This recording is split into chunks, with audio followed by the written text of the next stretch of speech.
Welcome to the Chain Effect Podcast, where a physical therapist and a dietitian married with 2 kids juggle the struggle of running a business, raising a family, and prioritizing our own health, all while trying to have as much fun as possible. We are your hosts, Taylor Pope, Doctor of Physical Therapy, and Caroline Pope, registered dietitian. Together we own and operate a health facility bringing together physical therapists, dietitians, personal trainers, and active recovery services to create what we call the Chain Effect.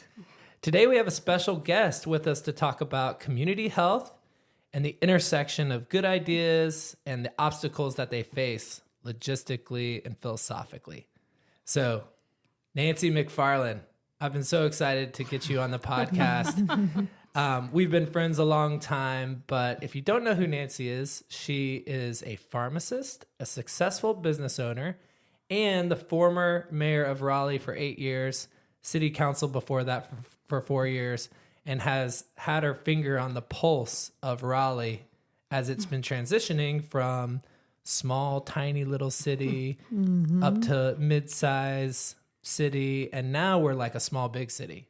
And so we were excited to have Nancy talk to us a little bit about just how things are going as far as public health initiatives and our parks, and really where the things that people really want to do just run into problems. So Welcome. Thank you. Thanks for inviting me. Happy to be here. Yeah. So Nancy, before we dig deep in the rabbit hole of, government finance and everything, tell us a little bit about how you got into politics.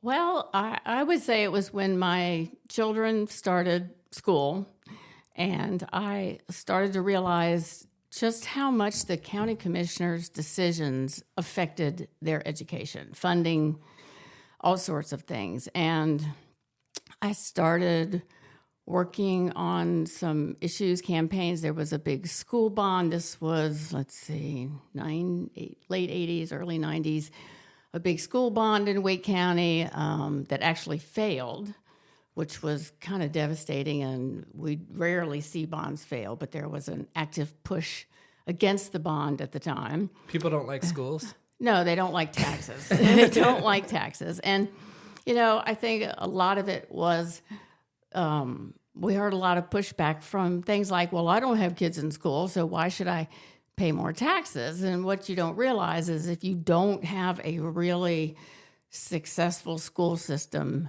then businesses are not going to come to your city. It's really a very basic, part of the economic success of a city.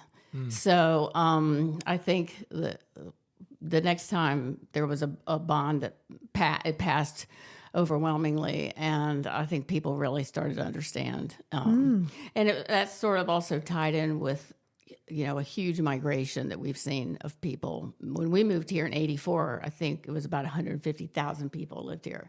Now it's over 500,000. Wow. So, And what is that comparable to? What other cities are about that size?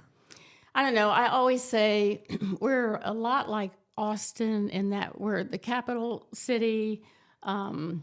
We attract a lot of the same kind of, tech companies, the same age, although we get a lot of people from the Northeast that move here, and Austin gets a lot of California West Coast people that move there. But when we're competing for businesses, I would say Austin, Boston, San Francisco. I mean, we're really, really fortunate in that we have 3 Tier 1 research universities in this area, right? We have Carolina, Duke, and NC State. But we've got, NCCU, we've got all these other colleges too. So we are constantly putting out a great workforce. Interestingly, that's sort of what happened with Seattle when Amazon came to Seattle. I mean, they had one college there.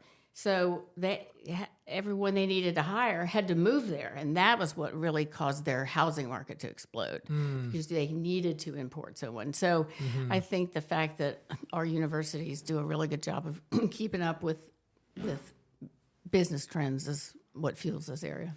And you were telling me that, different cities have different priorities as far as, you mentioned that Raleigh has a real a real goal of being design oriented. You know, she talked about wide sidewalks, and when you're walking down the street, you're not walking next to a concrete wall, you're walking next to a building with windows. Right. Oh. And I didn't know that stemmed from NC State. Well, I think that, you know, the fact that NC State's design school has been here, and this precedes me on council. I mean, right. Years ago, gosh, at least 20 years ago, they came up with a sign ordinance because Route 1 was just billboards, and it was just looked awful. So they came up with a sign ordinance that restricted size and number of colors and, I mean, all these different things, which, you know, people complain about a lot if they're, because everybody wants their sign to be bigger than the next person. I wanted a huge sign. I wanted the atrium to put a huge sign for Chain Effect, and they're like, no, the city won't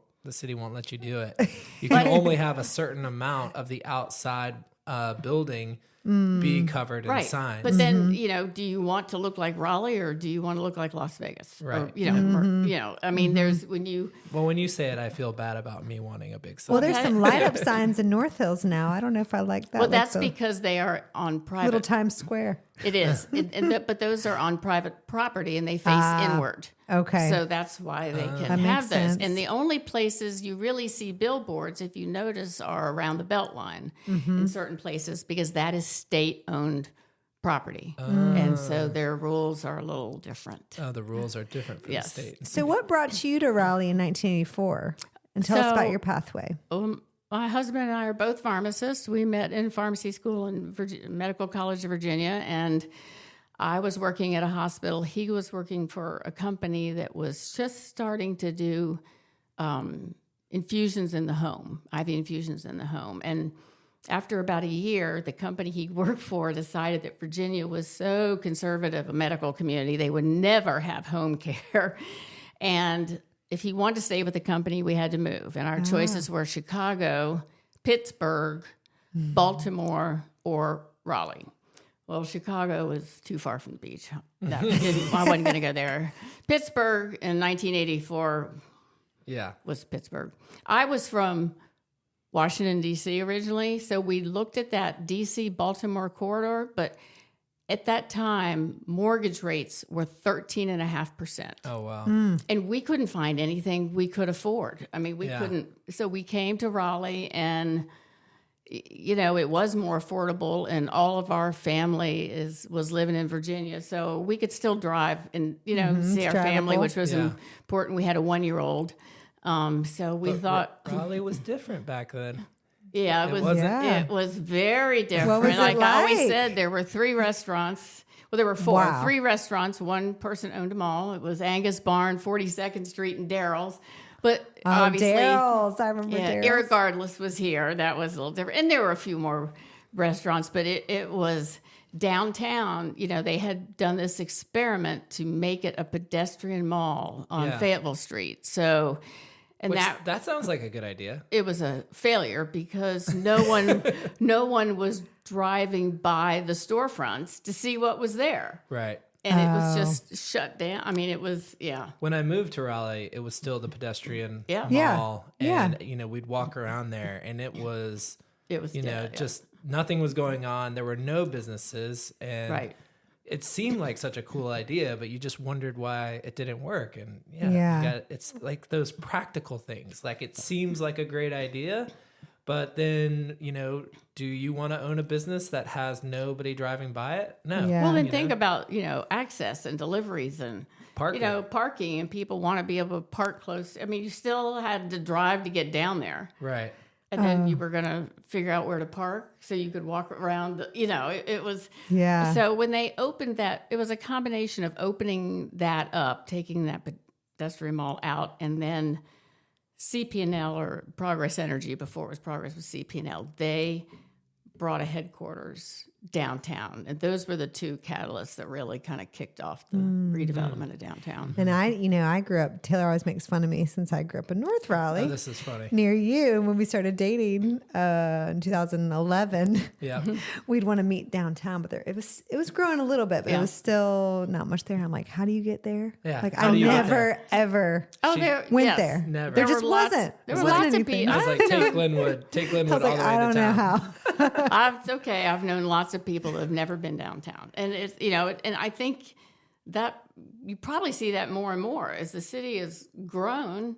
If you live in Wakefield or Briar Creek, I mean, you got access to everything. So much there. And that sort of goes a little bit with Nancy getting a little bit more involved in city politics, right? Because Raleigh, as it has grown, has always been this sort of push and pull and tug between development and developing in a way that is, keeps Raleigh the way that we all like it. But also, if you've always said, if you're not growing, you're dying. Right. And so we have to grow as a city, but how do we grow in a way that keeps Raleigh the way that we love it? Right. And so I think you were telling me that, what was the water runoff? You were telling me a story about the water runoff and how it was getting into, So when I was the president of the Greystone Homeowners Association. Yeah, that's a whole nother podcast. But at the time, there was a lot of construction, and so this was the early 2000s or whatever, and lots of things were being built, and you could clear cut, and there were no, the little orange fences you see everywhere right now. Yeah. Well, that wasn't a requirement, and just these rivers, it would rain, and these rivers of silt would come off. Construction sites. The construction Wow. sites, Yeah. and they would flow into streams. So you've got too much water and silt, which is then eroding all the stream banks. And Greystone had 3 lakes. So all this water and silt is collecting in these 3 lakes, which is part of the city's stormwater system that collects water and then lets it go, and it ends up in Crabtree Creek, which we all know floods all the time. So as a homeowners association, we are spending hundreds of thousands of dollars to dredge these lakes because they're filling up with the silt so fast. So I'm going down to city council saying, can you guys please do something about this? And I ended up meeting the Neuse Riverkeeper, Dean Nyack at the time.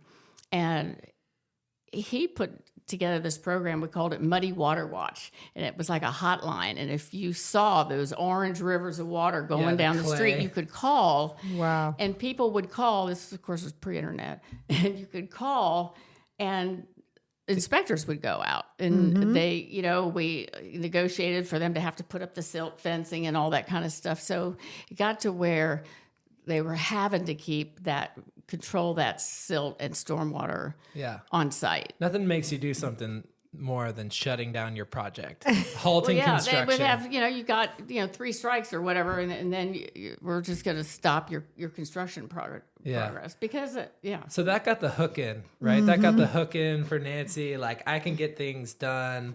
And then someone convinced you to run for city council. Yeah. And then... Well, I kept, I've worked on a lot of people's campaigns. Just, like I said, I had 3 children and just was not ever really interested in running for office. But not to mention a huge business.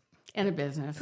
But so then I finally decided, okay, I might run for District A, but I'm not doing it till my youngest child is a senior in high school. Because I just didn't want to spend that was my priority. I didn't want to spend all my time hunting down babysitters. Yeah.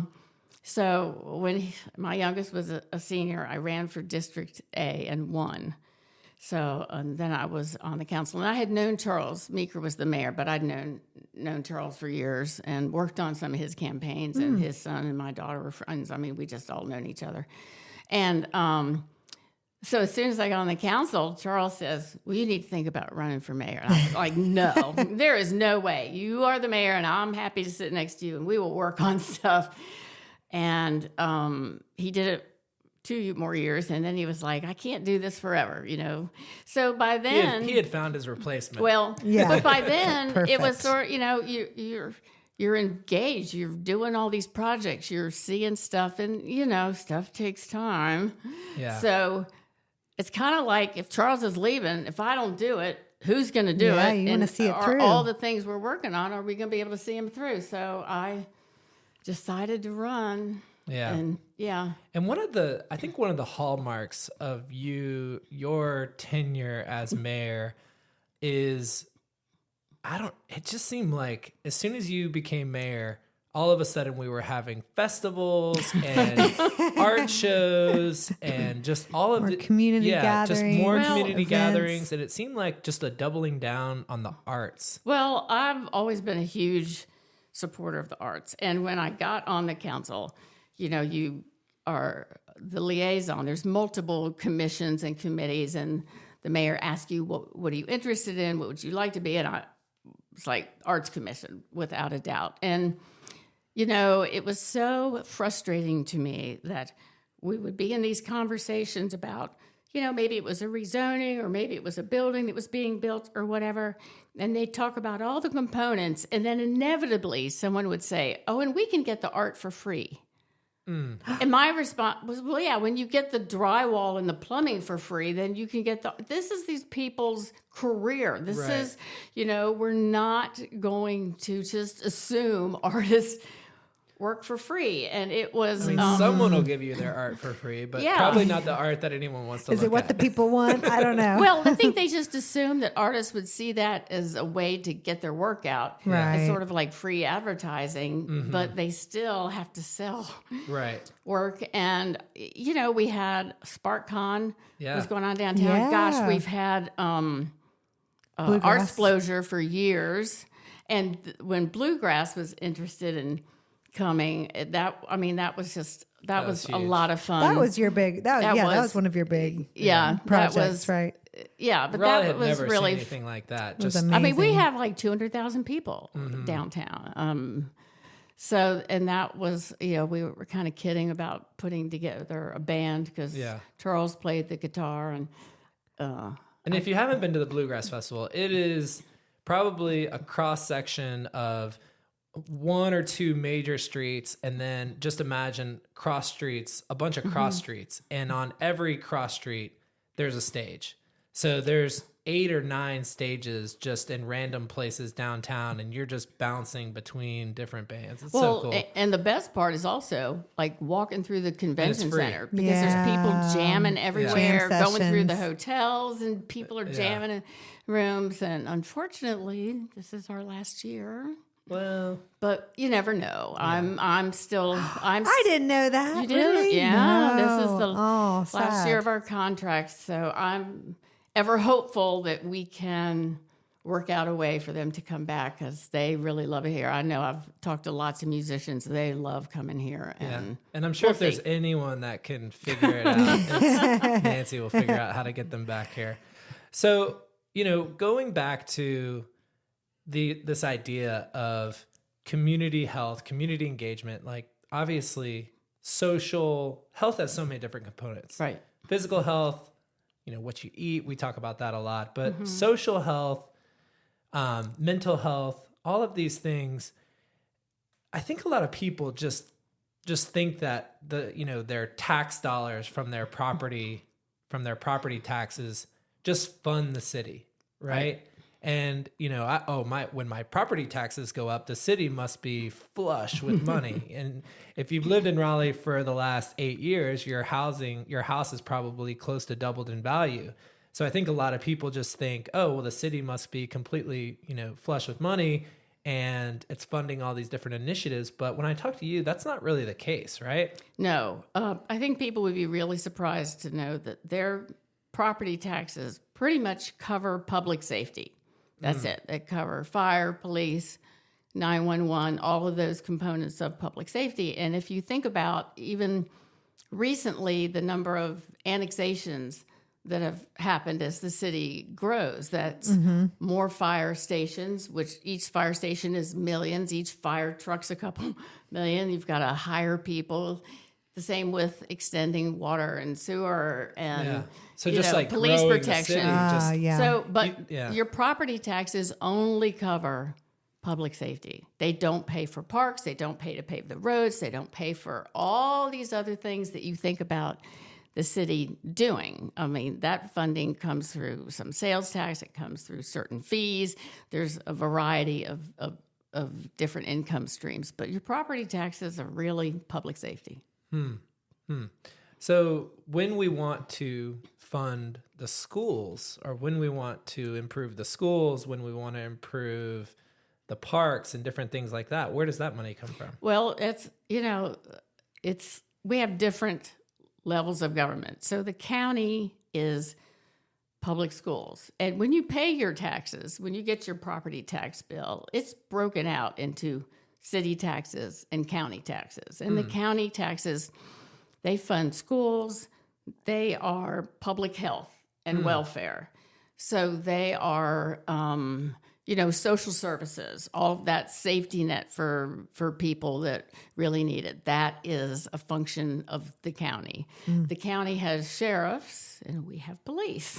So, and they work together. But if you think about, people forget just how big Wake County is. And there are a lot of areas that are unincorporated. And we have agreements with certain areas, like our fire might, covers some areas that you would think are Raleigh, but they haven't been annexed yet. So we work out those kinds of agreements. But it is, I know people think that, such and such is Raleigh's problem. They might be downtown and they see whatever. Well, why doesn't, quote, Raleigh do something about that? Well, sometimes it might be a social services issue that really is the county, and it's a matter of how do we work together. And like homelessness right now is like a huge topic. Obviously, there's a Supreme Court case going through that's talking about camping in parks and camping in public places, or basically sleeping in public places. Right.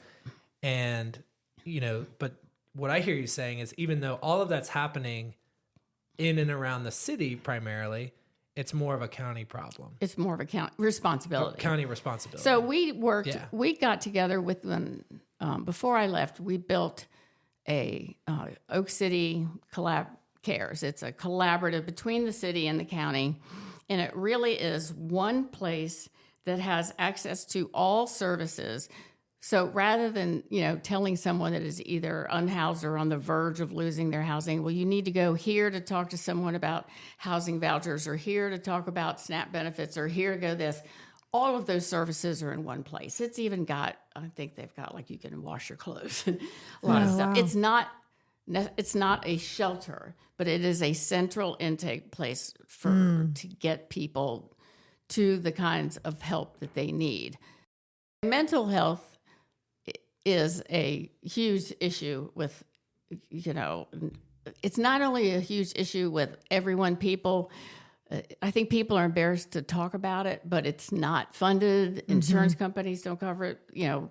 People on the state doesn't necessarily fund it to the level it needs to be funded. So it's not,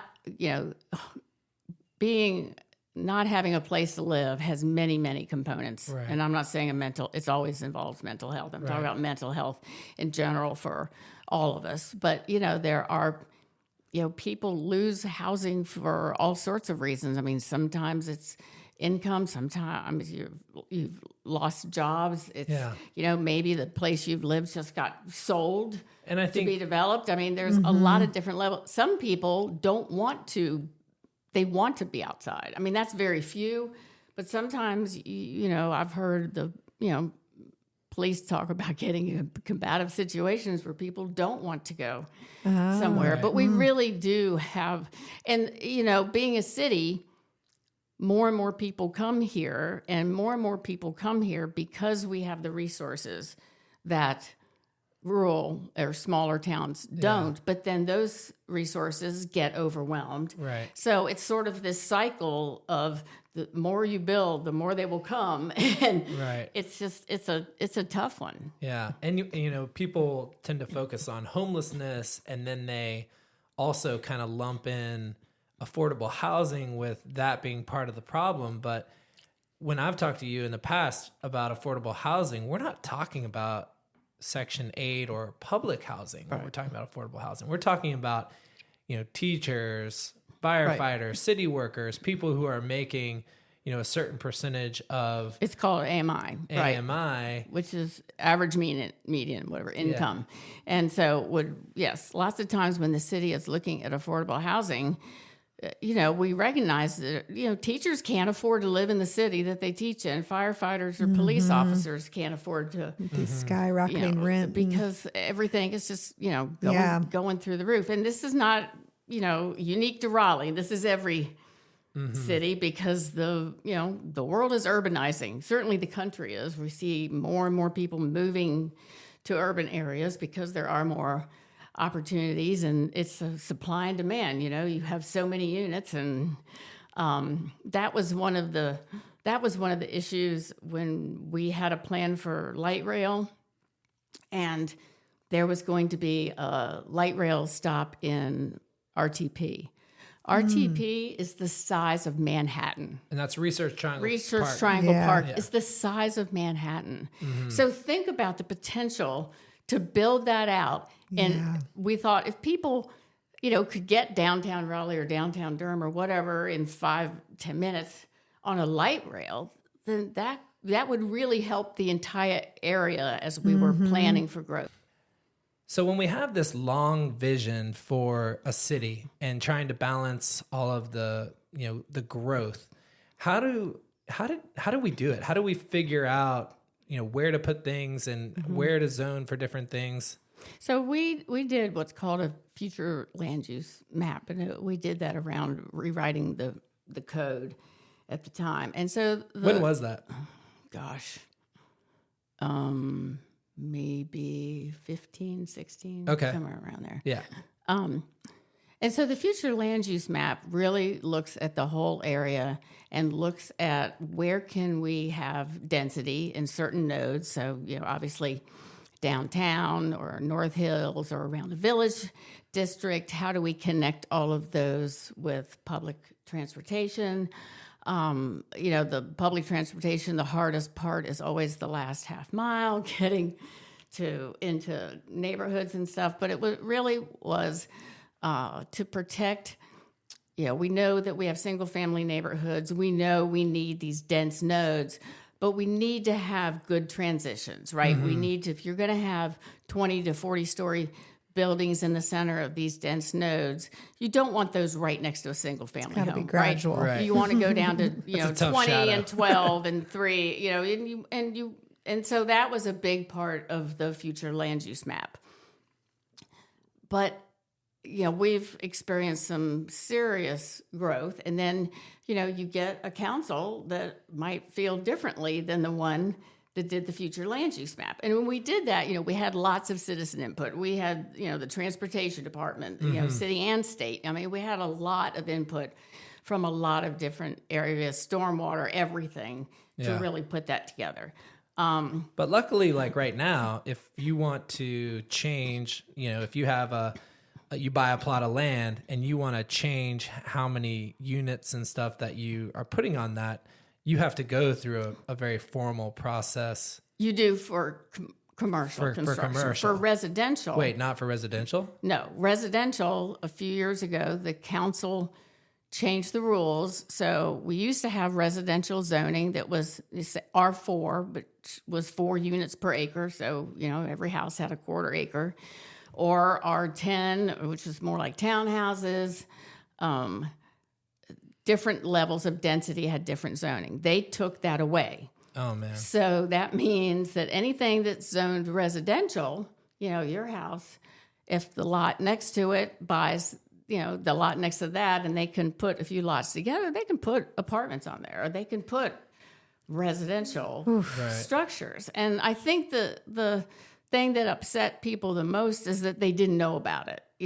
As opposed to going through a big process. Yes, it takes a while, but it was done with the intention of, oh my gosh, we're really growing. All of the real estate and housing is getting so much more expensive. If there were more options for duplexes or quadruplexes or whatever, it would increase the housing stock and help to reduce housing costs. That was, I think, the thought behind it, Right. but the process behind it And the unintended consequences. Yes, really right? kind of threw people for a loop. Yeah, so So we could have a sky rise right next door to us, and then that would make me mad. Yeah, exactly. I can So see that. that is just applies to residential property. Commercial property, if you want to rezone from 3 to 25 stories or whatever, you still have to go through an application process, and there is supposed to be a community benefit. If the council is going to grant an entitlement, so say a piece of property is zoned for 3 stories and it's worth a couple $1 million, and then it goes to 20 stories or 40 stories, and suddenly it's worth $150 million. There needs to be a community benefit back for that entitlement that's given. Mm-hmm. And And what are some examples of that community entitlement or community benefit? the community benefit appears in different ways. I can remember when we did some downtown, and we made wanted to make sure that the sidewalks were wide enough that if the first floor was going to be retail, if it was a restaurant, they wanted to have outside dining. We wanted to make sure there was room for tables and still room for pedestrian activity. We wanted to make sure we would ask a lot for fenestration or make sure that there's windows or glass, because we don't want people walking. If you're in a pedestrian area, you don't want to walk by a block of concrete, right? Mm-hmm. We would check on the number of entrances and exits for if there was interior parking deck, because you also have to be careful of the number of cars that are coming in and out. So it's a lot of,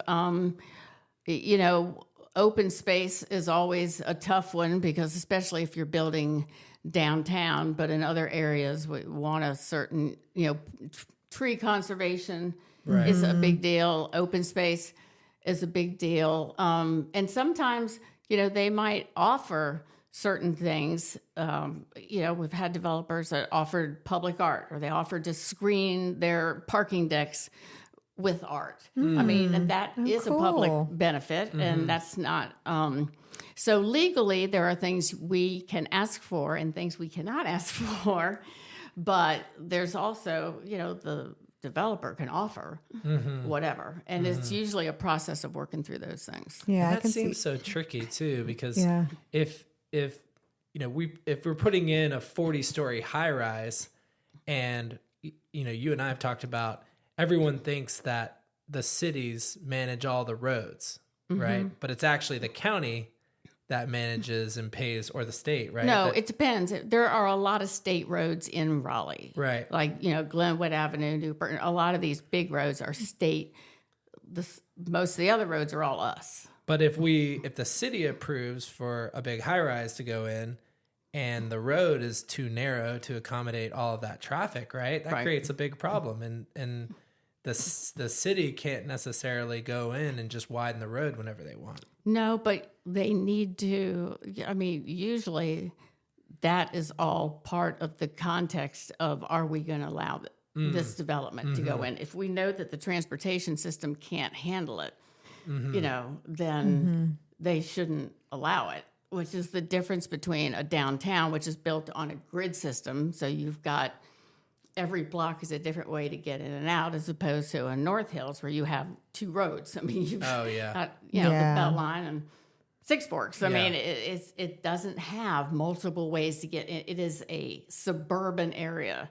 And so it's very hard to build an urban form in a suburban area, because you don't have those kind of... But it's also, people don't think about, it's not just the traffic, it's also, do we have fire trucks that can reach that height? Do we have stations in that area that can house a fire truck? So you need extra police, you need extra fire, you need water and sewer. I mean, there's all of those things that go into the infrastructure pieces. I think we see the traffic, so that's the thing we think about the most, but there's all those other pieces of it too. And Raleigh's got a big project happening right now. Yes, we do. Very big. Dorothy Dix Park. You've had your hand in that a long time. I have, yes. Tell us about that. It's 300 acres, right? Yes, a little over 300 acres. And it is, we have a master plan for the development of the entire park, which is just phenomenal. We had I think 62,000 pieces of input from different people about what they wanted. We had multiple neighborhood meetings, and it was incredible. So we're now, we've done a few things. We've rehabilitated the chapel. We're almost finished with those 3 stone houses. If you've ever been in there as you come in, I did one of the cottages. We're now doing what's called the Gibson Play Plaza, which is this amazing area that's, it's not just a playground. Everybody looks at it and thinks it's a playground. It really is. Well, what's wrong with a playground? We love playgrounds. Well, playgrounds are great, but it is very much a gathering place. It's got picnic tables and grills. I mean, we rehabbed the house. It was called the House of Many Porches, has been rehabbed back to the original, everything all the way to the original colors. Yeah. And redoing all like native plants. And I mean, the amount of plantings and stuff were just incredible. So it's very interactive. There's water play. There's like a kind of a mountain thing. Oh, so cool. But it's also, it's, I always think about the European model of the square, the neighborhood square where everybody comes. That's where babies get used to hanging out with old people. That's where if the old people don't show up for a couple days, somebody knows. And it's very much that sort of center of where everybody meets and lives intersect. And I see actually Gibson Play Plaza itself as a smaller piece of this huge park is very much that, because it is, have things for people of all ages. And for those who live in apartments or these very urban areas to have some greenery around them, some trees, a natural area they can go. It's wonderful. We learned during COVID that parks were essential. It was about the only thing you could really for mental health, get out and do. People to congregate, but I think you mentioned also for people to isolate too. They can have a big space where they can just be alone. Yeah, I mean it's different for everyone. I mean, some people want the solitude. They want, there will be botanical gardens. There's a big field which we use now for things like Dreamville, but there are people that live their lives in isolation, and getting away means being part of a community, being someplace where they can interact with people. So that's why it's so great. First of all, who else has 300 acres in their downtown, in the center of their town? So it's amazing. So enormous. If you don't know, Dorothy Dix was a mental hospital, but it was on this beautiful piece of property right on the hill. I mean, like a half mile. I mean, how far from downtown? It's like a quarter mile. Yeah. I mean, it has the skyline. You can see. There's got been view talk of like downtown. a gondola going from like downtown to. What an idea! Yeah, what an idea. But right to Dix Park. But I think so we're talking about, this is an incredible idea. Bring us back to our topic. This is an incredible idea for this amazing thing for the public, for public health, for community health. Well, what are the big obstacles? What are the things that are getting in the way? Money. And so, but we do obviously have Raleigh's going to Raleigh's going to profit off of this park. It's going to be an attraction. It is. I was told a couple of weeks ago, it is the biggest economic development generator of anything in Raleigh. We are anticipating $4 billion of development going in just on the other side of Lake Wheeler Road from this. Whoa, wow. With a B. So $4 billion of development. Right. That's people have obviously bought this property and they're developing this property, and they're going to benefit, right? Because it's going in right next to Dick's. How are they contributing to the park then? Well, there are some of those developers that have actually been very supportive and, donated money. I wish that when those rezonings had happened, that there had been conversations about things like shared parking, because, the last thing we want to do is to pave over the park for people to park. But when you've got all these developments around, if we can share the parking, would be great. We did that when the Dillon was built next to the Union Station, and we worked with the developer, and then the city paid for extra parking places, and we ended up sharing, doing that. So, if you think about how those developments are going to interface with the park, I mean, there was a lot of conversations I wish had happened, but they did not. And that's kind of going to the idea of, this is a 50-year project, right? Well, yeah. And so you're going to have it's shorter, but yeah. But in different phases. I mean, for it to be fully fleshed out, but in the process of that, you're going to have dozens of councils that are making decisions along the way. Mm-hmm. And so how do they stay on track? Well, there is the Dix Park Conservancy. Okay. And the Dix Park Conservancy is really tasked with quite a number of things, but raising funds is primary, So we work with the city to help, we help to fund the Gibson Play Plaza. Tom Gibson gave us $10 million. Wow. Which was just incredible. Thank you. Thank you. Yeah. My kids, thank you. Yeah. And so we've been working, really hard in the community because we realize that this is it's really too big a lift for the city. I mean, it's huge. And we've, gone to parks all around the country, and we've talked to conservancies all around the country. And I mean, I think that it's an all continually evolving relationship, and who's going to take what responsibility. Yeah. And we work on it every week. What's it going to cost? You know what? Nobody really knows. And I'll give you an example. One of the projects that we're working on next is people don't know that there's a creek right along Western Boulevard right there, because it just kind of looks like a ditch. There's part of the greenway goes through there. So we want to daylight that and then also widen it. That will do multiple things. It will be stormwater control. It will be a lot of things. It'll actually give us a water feature for kids to play in. Mm-hmm. But because there are so many environmental pieces for it, we are hoping it will be eligible for grants. There are a lot of land use, land and water and environmental grants.